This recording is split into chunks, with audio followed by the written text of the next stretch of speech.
तिथे कोर्स करून माझा सेल्फ कॉन्फिडन्स वाढला आणि मी जॉब केल्यामुळे अजून मला म्हणजे स्वतःचा अजून इन्कम वाढवण्याची इच्छा झाली आणि स्वतःचं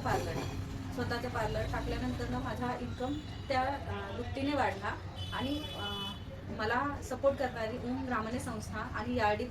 यार्डीमुळे मला खूप सपोर्ट मिळाला.